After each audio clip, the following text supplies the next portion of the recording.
Librong Itim, an anthology of Philippine horror stories, Volume 12. Copyright 2022 by Precious Pages Corporation. Sure ka na okay lang na gawin natin ito? May halong excitement sa boses ni Phil nang magtanong. Napatingin si Mai sa hallway. We've been together for 3 years. I'm sure about you, Phil. Nag-init ang kanyang mga pisngi. Slowly, she tilted her gaze up to meet his smoldering look. Hinawakan ng matangkad na binata ang magkabilang pisngi ni Mai. Kain nilapit ang muka para mabigyan ng mabilis na halik sa mga labi. When their lips met in a chaste kiss, pumikit si Mai at hinayaang mababad ang sarili sa kilig. Kahit saglit lang ang naging halikan nila, ay sapat na iyon para gawing saglit na abnormal na pagkabog ng kanyang dibdib. Hinaplos ni Phil ang mukha ng girlfriend. Punta ka na sa class mo. Baka the more na magstay tayo dito sa locker area, hindi ako maapagpigil. He smiled playfully. Sa sinabing iyon ng binata, umabot hanggang talampakan ang kilig ni Mai. Walang hiya ka. Alam mo naman na hindi ako tututol if ever maisipan mo yun. See you. Pabulong at malalim ang hiningang sabi ni Phil. Gustong iparamdam sa dalaga kung gaano siya nasasabik sa gagawin nila pagsapit ng gabi. Good mood na bumalik si Phil sa kanyang classroom. He was quite relieved to see na hindi pa dumarating ang professor nila for that period. Sa gitna ng aisle siya umupo kung saan nagkukumpulan ng mga kaibigan niya. Ngiting aso si Phil, oh. Mapunit na mukha mo kakangiti dyan. Pansin sa kanya ni Jabe. Pagpasok pa lang ng kaibigan sa room, ang lakas na ng intensity ng ngiti nito. Obvious na may nangyaring maganda. Pabirong siniko sa tagiliran ni JP ang nagpipiestahang kaibigan. Ibahagi mo yan sa amin, pare. Huwag kang magdamot ng happiness. Ano kasi? Inilabas na ni Phil ang notebook filler at ballpen mula sa backpack. Saka sinabi ang dahilan ng maganda niyang mood sa mahinang boses na silang tatlo lang ang nakakarinig. Pumayag na si Mai mamayang gabi para daw sa anniversary namin. Humiyaw si Jabe. Saka pinaulanan ng kiliti ang kanilang kaibigan. Nagets din ni JP ang ibig sabihin ni Phil. Swerte mo dyan kay Mai, no? May nanliligaw sa kanya ng first year. Pero ikaw ang bukod tangi na nakakuha ng loob niya. Dati rin siyang nagkaroon ng crush sa girlfriend ni Phil at hindi yan sikreto sa kanilang tatlo. Ang ganda naman kasi niyang tunay. Binibini ang peg.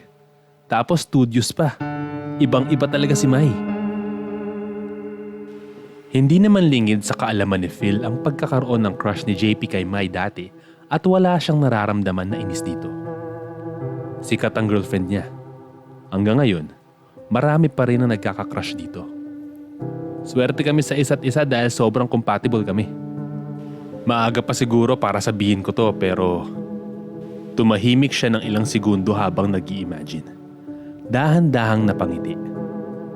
Hanggang pag-graduate namin, gusto ko pa din siyang makasama at baka pag hindi ako nakapagpigil, pakasalan ko na. Hoy, kalma! Iba ka din pag na-in-love, no? Gatong ni Jabe.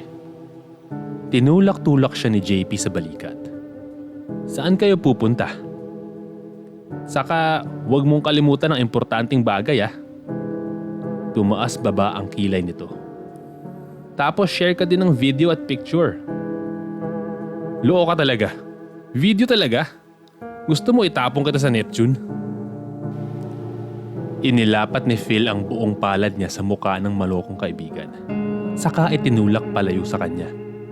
Kakain muna kami. Saka mag-iikot saglit bago pumunta sa hotel. Hindi lang doon sa iniisip nyo iikot ang special na araw na ito. 3rd anniversary na namin ito. May kinuha siyang white velvet rectangular box sa bag niya. Wow! Magkano bili mo dyan?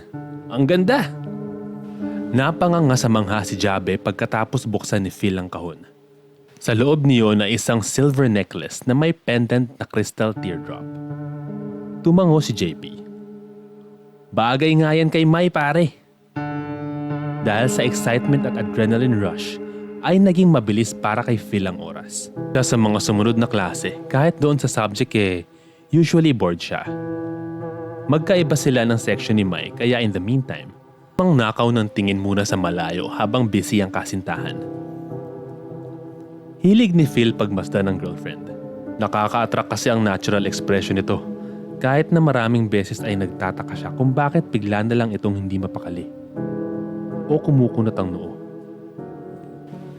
Sobrang focus lang siguro ni Mai sa studies. Kaya hindi na nito napapansin ng mga admirer. Yes! Sa wakas! Natapos din ang klase. Hindi na nagtagal si Phil at nagmamadali siyang lumabas ng classroom. Nakasalubong pa niya ang isang hindi ka-close na kaklase. Phil, plan sana gawin ngayon yung script natin for drama class sa bahay ni na... Sorry, hindi ako pwede ngayon. May importante akong gagawin. Hindi tumitinging sabi ng binata. Lumabas siya agad ng classroom. Pagkalabas ng school gate ay tumayo si Phil sa gilid. Kinuha niya ang kanyang phone at nag-text sa girlfriend na naghihintay siya sa labas. It didn't take long for Mai to step out of the school gate.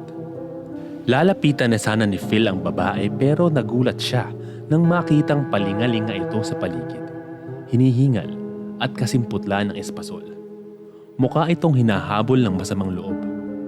My love, okay ka lang? Anong nangyari?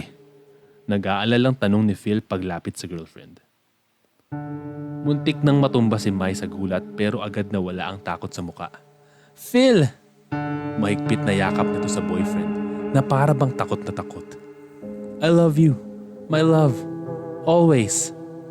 Okay, ang weird lang. I love you too, always and forever.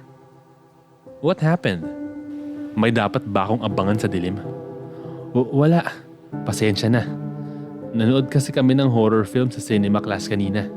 Hindi ko nagustuhan, sabi ni Mai. Phil sighed in relief.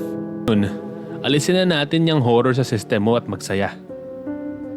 Nag-book ng taxi si Phil at pumunta sa mall para kumain sa isang restaurant. May kamahalan dito pero ayos lang sa kanya. Nagkukwentuhan ng magkasintahan tungkol sa iba't ibang bagay.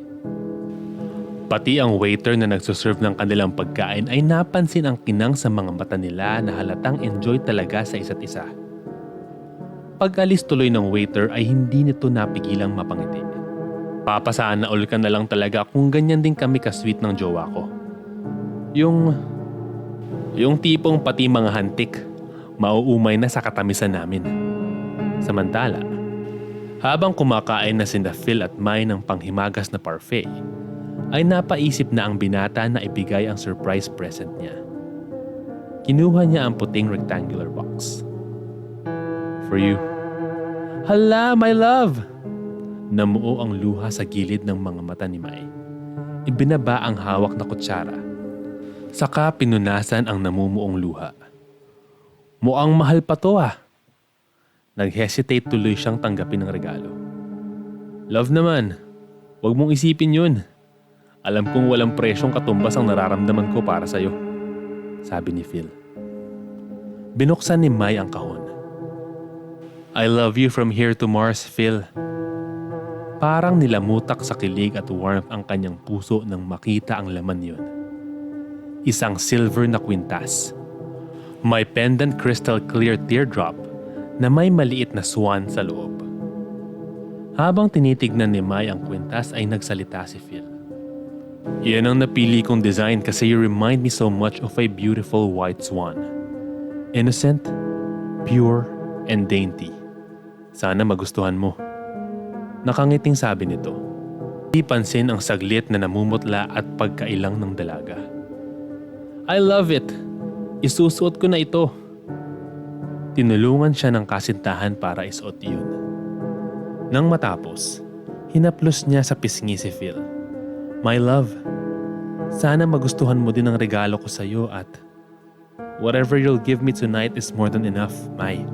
As in, putol ni Phil sa mga sasabihin pa sana niya. Dumating na ang oras na hinihintay ni Phil. Katapos nilang kumain ay sa isang condominium hotel sa Makati sila nagpunta. Nag-check-in ang dalawa for an overnight. Naunang mag-shower si Phil at sumunod si Mai. Phil had to exhale deeply dahil sa unti-unting pag-iinit ng katawan niya paglabas ng girlfriend na naka-bathrobe. Mai had always been modest. Never niya itong nakitang nagsuot ng nakakaakit o kahit may katiting na cleavage or view ng legs. Kaya nga gigil siya sa kanyang girlfriend eh. Ang aliwalas ng muka, makinis, palaging mabango, pero patis. Ngayong gabi, makikita na niya ang buong kagandahan nito at magpapakalunod siya rito. Nagsalo ang dalawa sa isang malalim na halik. Ibang-iba sa mga casual kiss nila. Ang kamay ni Phil ay tila hinuhulma. Kinakabisa ang bawat parte at kurba ng katawan ng kanyang girlfriend. Dinala niya si Mai sa kama. Saka siya pumaibabaw rito. Nagkatitigan sila pagkatapos ng kanilang intense kiss. I love you so much, Mai. Happy 3rd anniversary. Hinawakan uli ni Mai ang pisngi niya. I love you too. Sana mahal mo pa rin ako pagkatapos nito. Masyado nang focused ang atensyon ng binata sa gagawin nila at hindi na narinig pa ang buong sinabi ng dalaga. Hinubad na ni Phil ang bathrobe ni Mai. Ah! Napatalon siya sa gulat at takot. Ang init ay mabilis na nilisan ang sistema niya. Napalitan ng panlalamig. Bakas ang mga pasa na hugis ng malalaking kamay sa tiyan at masiselang parte ng dalaga. My love. Umiyak si Mai. Ano ito? Hindi ka na virgin? Agad na pag-assume ni Phil. Wait, hindi. Nanaig ang pandidiri kay Phil. Sabi mo, wala ka pang naging boyfriend. Sinungaling ka. Wala na pala akong makukuha sa'yo dahil nabigay mo na sa iba. Sinubukan ni Mai na pigilan si Phil sa pag-alis. Pero hindi man lang siya nito tiningnan sa muka. Nawala na ang bakas ng sinseridad at sweetness dito. Niloko mo ako. Huling sabi ni Phil bago tuluyang umalis. Naiwan si Mai na nakaupo sa sahig. Histerikal na umiiyak. Ang mga bakas ng pasa na hugis kamay ay patuloy sa paglitaw sa katawan niya. Tama na. Parang awa niyo na. Lubayan niyo na ako. Tinakpan niya ang magkabilang tenga upang subukang di marinig ang mga boses na siya lang ang palaging nakakarinig. Mga boses na tumatawa at may mapanakit na mga salita. Mukha kasing pera ang nanay mo. Uulitin natin ito hanggang sa hindi ka na makalakad at manatili ang amoy namin sa'yo. Wala nang magkakagusto sa'yo pag naramdaman nilang maluwag ka na. Nagpakita sa loob ng kwarto ang kahindik-hindik ng mga lalaking pinatay ni Mai bilang pagtatanggol sa sarili. Ang mga labi nila ay dumadampi sa balat ni Mai habang ang mga kamay nila ay hinahawakan ang bawat parte ng kanyang katawan. Napagod na ako, sigaw niya. Ilang taon niyang tiniis at ginawa ang lahat upang itago ang mga bakas na iniwan nila. Ang effort na ginawa niya upang magkunwaring hindi sila naririnig. Si Phil ang naging kalasag niya. Ang nakita ni Mai na makakapagligtas sa kanya ngunit, buwisit! Gumastos pa ako ng mahal sa sinungaling na yon sa bawat sulok ng daan Galit yung na umuwi dinadaanan. si Phil sa bahay at May dumiretso mga sa nakatagong kwento. Sinuntok niya ang Kwentong tiles na pader sadyang ng CR itinago. dahil sa gigil. At ang tanging saksi Nanghihinayang sa sa bawat presyo sigaw ng at kwintas. hilakbot. Pagkatapos salita magbihis ay pumunta na nililimbag siya sa sa isang kanyang libro. kama at humiga. Handa ka bang alamin ang bawat kwento? Nahulog Ay, siya sa mukhang kama buklatin at pagkatapos sariwa ay makita ng si takot Mai sa na may mga tuyong luha kaganapan. ng dugo sa paligid ng Halika. mga mata. At ating tuklasin Ang ang mga bathrobe na kwentong suot ay nakatago marumi at may bahid din ng dugo. sa librong itim. Gumapang at umibabaw si Mai kay Phil. Nunang lungkot at namumulang mga mata. Patawad. Paalam. Mahal na mahal kita. Hinimatay si Phil sa takot ng haplusin ni Mai ang mukha niya. Kinaumagahan, umabog agad ang balita tungkol sa babaeng tumalon mula sa 41st floor ng isang hotel sa Makati.